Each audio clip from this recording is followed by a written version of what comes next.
Yo, what is up, Battle Union fans, and welcome to the first Union news in the playoffs of the first season of the Battle Union. With you two analysts, myself, Schady, and myself, Shroomraver. Yes, indeed. Hello, everyone. And as Schady said, welcome to this issue of Union News. We are in the playoffs, and to sort of quote the narrator from Pokemon Stadium, no one wants to lose, having come this far. We have... Wow. 6. Well, I know. I mean, bit nice and throwback to some classic N64 gaming. I don't know that quote because, you know, German and stuff. Fair enough. It's excluded. seminal It's racist. stuff, but yes, we have Well, like 6 true coaches. racist. Wow, interrupting me. How dare you? That's what I'm here for. As I was saying, we have 6 coaches left at the moment. Those being Xenon, Anima, Enzo, Bice, Gabe, and Eric. So, Yes. the way this is going, 2 coaches were given buys into the next round from the playoffs. Buys. I Get see it? what you did there. Yeah. Those being Anima and the Golden State Dragons and Enzo and the Swiskers, which left us with 2 games to go over from the first round of the playoffs. So, Shoddy, do you want to kick us off with the first of those games? Yes, Bice didn't get any of the 2 buys, so he had to play. He and his twin tyrants had to play Xenon anti-Slovenian Arcanines. That game ended in a 3-0 victory for Bice.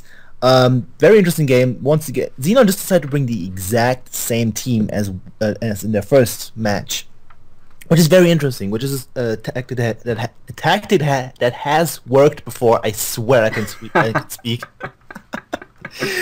I had a long day. Okay, shut up.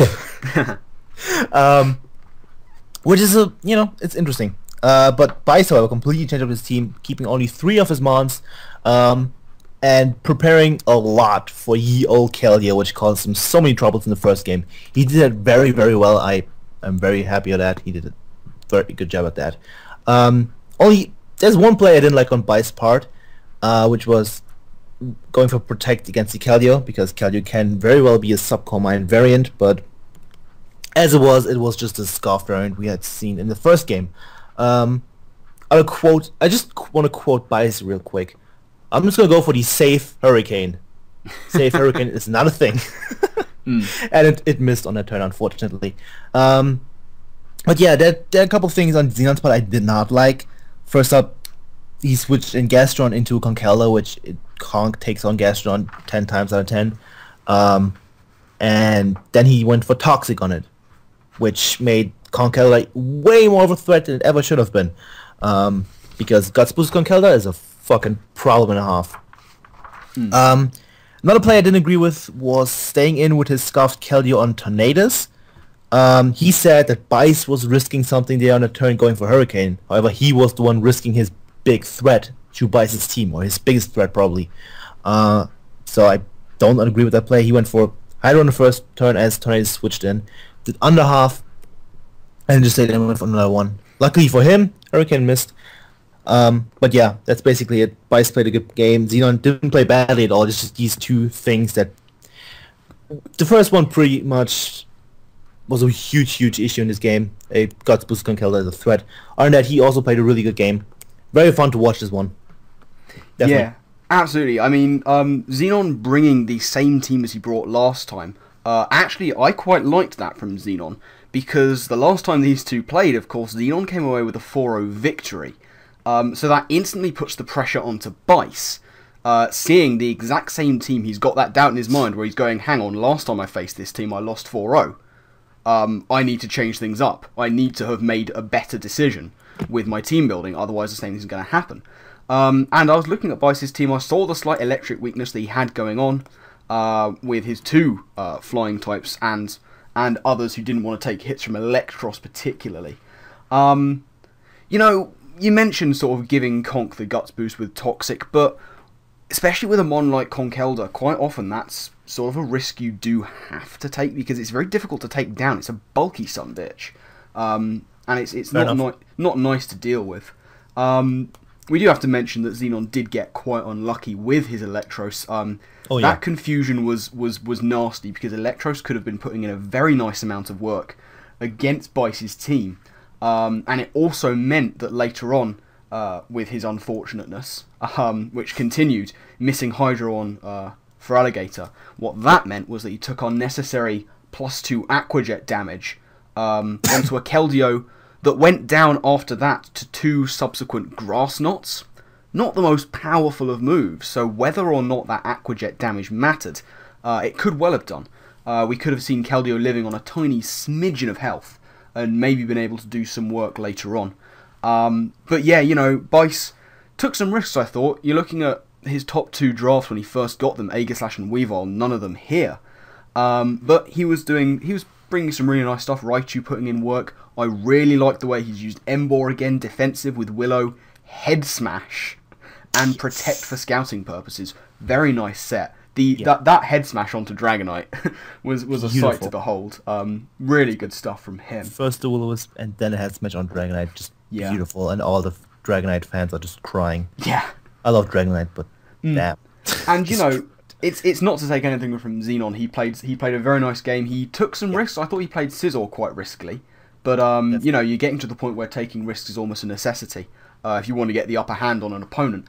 Yeah, he was making some nice predictions as well. He made the manly play of going for Earth Power on a Tornadus, predicting the switch, because Xenon is a man of the manliest manliness. Yep. But you know, Bice was able to sort of get it together after the last game, see where his weaknesses were, and fix them up. Able to take the 3-0 victory over Xenon and propel himself into effectively the semi-finals of the league. Yep.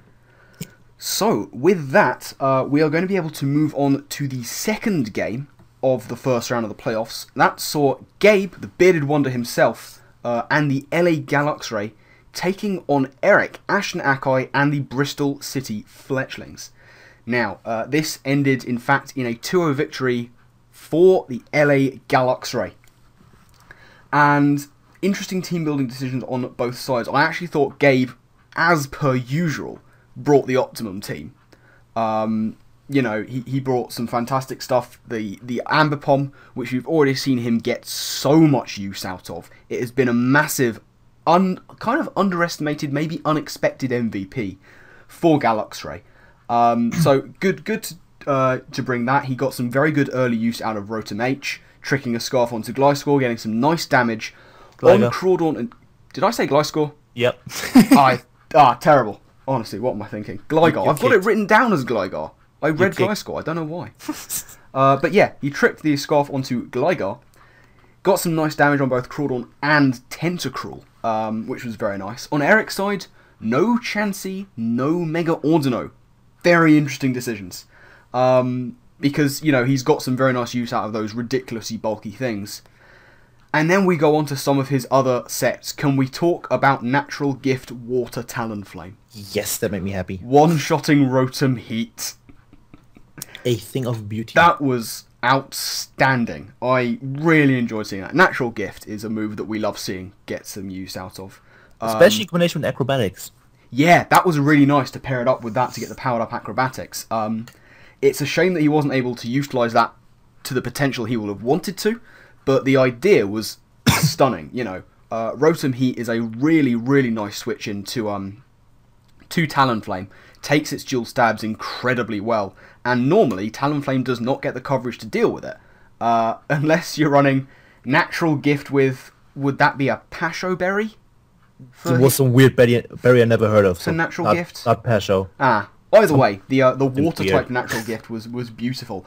I also really, really liked Crawdaunt, because the switch into Crawdaunt is physically defensive Mega Altaria. So what does he do? He packs Sludge Wave. Or a Azumarill. Or a Azumarill, indeed. Both of those take its dual stabs absolutely fine. So he's packing Sludge Wave, which was just beautiful. I really enjoyed that. Yeah. But, you know, when it came down to the game, those kind of sets really helped Eric get himself into the game. And they surprised Gabe at the worst times for the bearded wonder himself. But Gabe was able to do some real work with Ambipom, as we said. The sort of surprise Fire Punch onto Scizor. I guess Eric wasn't expecting Ambipom to stay in on Scizor when he had Heatran, Doublade and Rotom Heat in the back. But, you know, he made that play, stays in, goes for the fire punch, and instantly, there goes Sizzle. A huge, huge threat no matter what team it's on, really. Yeah. And Gabe was making good switches throughout the battle.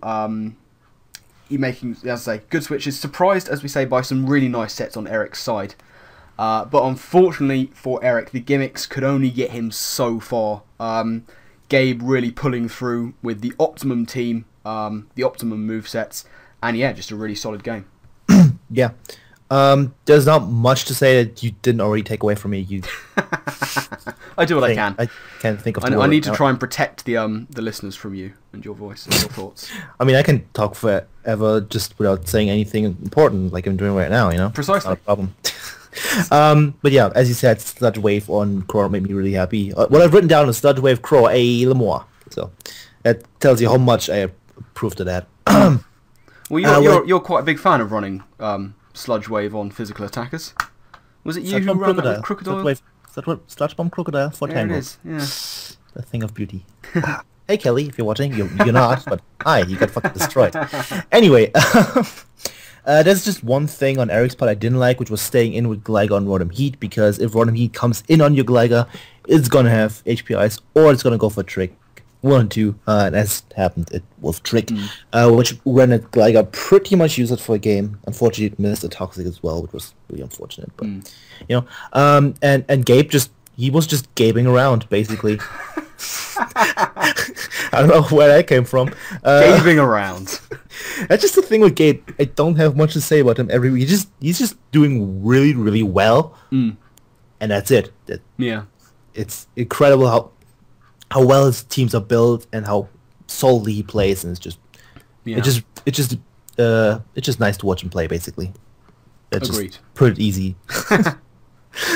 Yeah, that's all I have to say. Good job on both parts, on all 4 parts basically, because these were some really fun games to watch. They were indeed. So what that means is we have our final 4 for the first season of the Battle Union. We have our semi-final matches. So the first of... Hype. Sorry? Hashtag hype. Much hype and things and stuff. It's getting towards the end. Hello, Shroomraver. What? Shroomraver, because Rye always says... Okay. You try. Anyway, it is time to get hyped for the semis, because this is where things are starting to get really exciting. Even more so than they have been the entire season.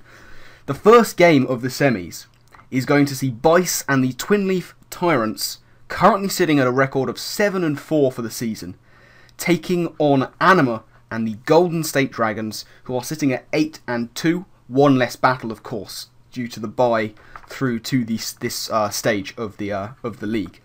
And a couple of changes, one on either side. Now, Bice has decided to bring in Aegislash in place of Conkeldurr, reversing, essentially, the transfer he made for the game just gone. So he's brought back in Aegislash just to be a ridiculous threat, I guess. In response, Anima and the Golden State Dragons going to be using her final Mon for the first time. Tangler is out, and in comes Furfrou, which I am really happy to see. I have to say, I'm really happy to see Furfrou. Of course you are. I drafted Furfrou this season in the PPL. And... Stop advertising yourself, Jesus. Hey, you do it yourself. We're allowed. How dare you? I'm just saying that this is why I'm such a massive fan of Furfrou, and you know, Furfrou as a draft will naturally raise eyebrows. It's relatively contentious. It's not the kind of thing you look at and go, oh yes, that's something people are really going to be wanting to draft.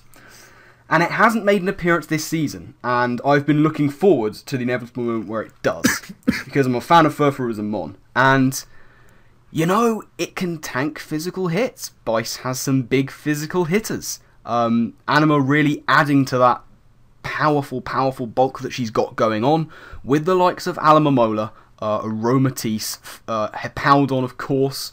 Starmie has decent-ish bulk, and Furfrou really just kind of complements that with that really nice fur-coat ability. And, you know, the fact that Conk is gone from Bice's team for this game is only going to help her out in that respect. However, of course, he has brought in Aegislash. And we know that Aegislash is a ridiculous, ridiculous threat. It's incredibly powerful, with nice priority set up, option to go physical or special. So yeah, what do we think of those kind of transfers, Schady? Well, Furfurow's going to get a sweep, obviously. I Love to want see it to happen. please get like 3 kills and less to battles with Furfuro. Would make me happy. I mean, Aegislash is just Borg's sword, basically. And it's Furfuro's pretty much set up for Aegislash. Does Furfuro get taunt? I think it does. I feel like it does. I'm not sure. I feel like it should. I don't know if it does, but it should. It should. Game Freak, listen. But yeah, Aegislash should still beat Furfuro 1v1, but it's not the main thing. I'm not sure what Furfuro is gonna do, because I'm pretty sure things like Tyrantrum still 2-hit KO it or whatever.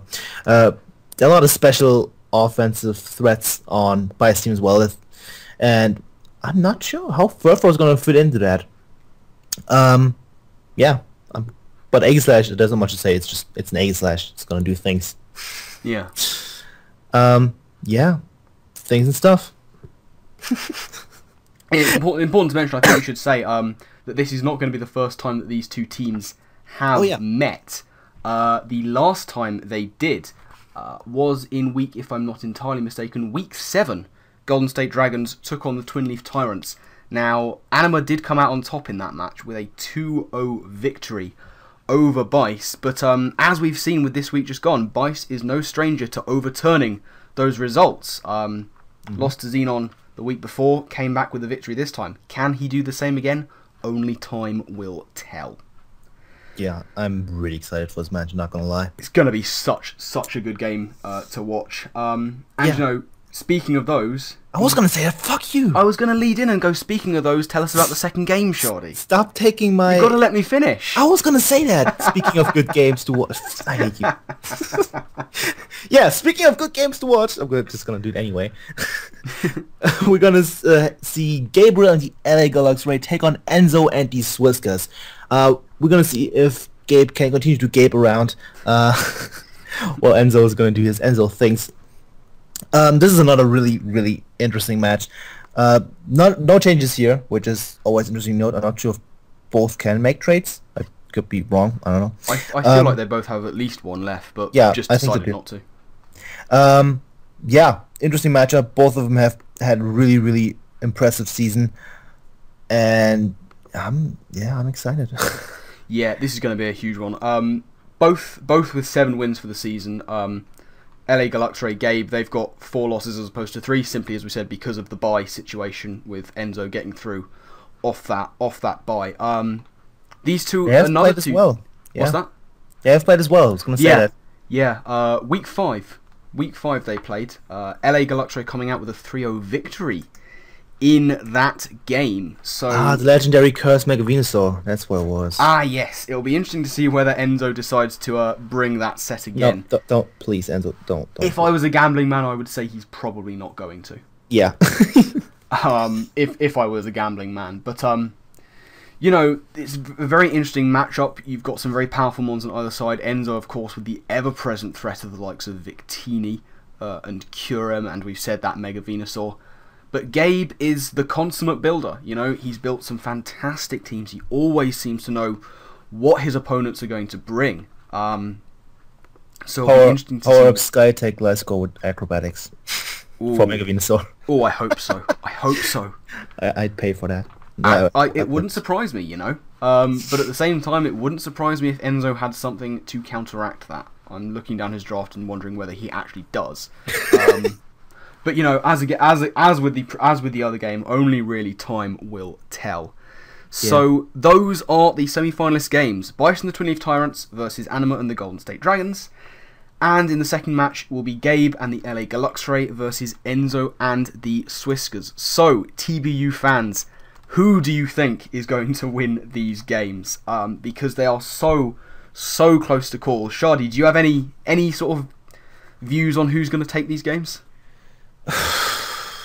Okay, let me think. I don't have a particular reason why for the first game, but I'm gonna say Anima's gonna win this just because, well, she's been really impressive. So has been Bice, not gonna lie. Yeah. Bice has been really nice this season. But I have a feeling that Anima's gonna take this. for the second time. In the second game, I feel like Enzo's going to take it this time.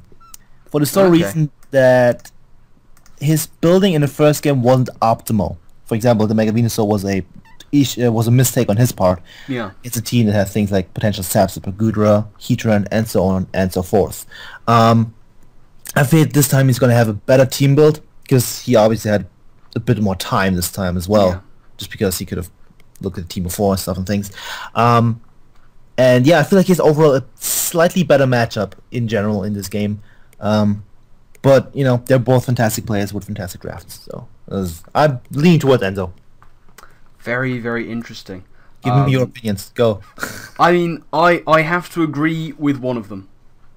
I've got Anima winning the first one. I just think that she's had such an impressive season. Her team building prep has been really good. She just seems to know how to use things. And, you know, one of the games she lost didn't matter at the time because of her position on the table at that point. She had one sort of wake-up call in the form of that one big loss against Kyle sort of earlier on in the season. But I think she's got this, and Bice will put up a massive fight, you know. He's shown himself to be an excellent player throughout the season. But I have to go with Anima for the first one. Second one, I don't know. You know, Enzo is a very, very impressive player. These two have very, very similar records as far as their win-to-loss ratio is concerned. But I just think that Gabe's fantastic team building is going to give him the edge in this one. I really do. So I'm going to have to go with Gabe off the back of that. But again, it's going to be an incredibly close one. I don't see any massively huge gulfs in scoreline here. These are going to be 1-0s, 2-0s, probably. I'd say a 3-0 at the very most. They're going to be hugely close games. Yeah, and even if they're not that close, they got, like, on the record, they're going to be close. Yeah, if you actually look at them. Yeah. Basically. So yeah, that's going to be it for second to last Union news, I suppose. Yeah, absolutely. Yeah, as we said, leave your opinions in the comment section below. Let us know who you think is going to win these semi-final matches. Let us know. We're always very interested to hear the kind of opinions that you guys have on the matchups. Also, of course, let us know what you thought of the previous matches. A lot of things to be said about those too. But yeah, that is pretty much going to be it from us. We're probably going to get out of here very soon. Keep your eyes peeled for the semi-final matches. They will be going up in sort of the days to come, I would imagine. Next, you'll hear from us.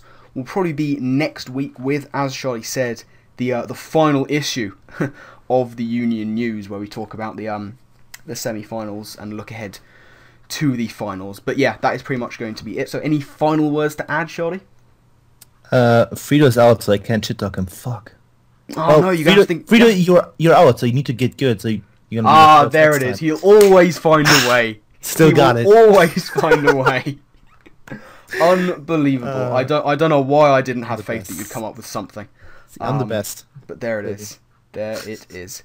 Yeah, that is, I guess, gonna be it. I already got good at my shit talking Frito game. I guess you've had a lot of practice. But yeah, we're going to make a move out of here. As we said, we'll be back next week with another issue of the Union News. Until then, keep your eyes open for the games going up on the various coaches' channels. We'll be back next week, but until then, that is going to be it from us. So thank you all very much for watching, and yeah, we will see you next time. Goodbye, TBU fans. Goodbye.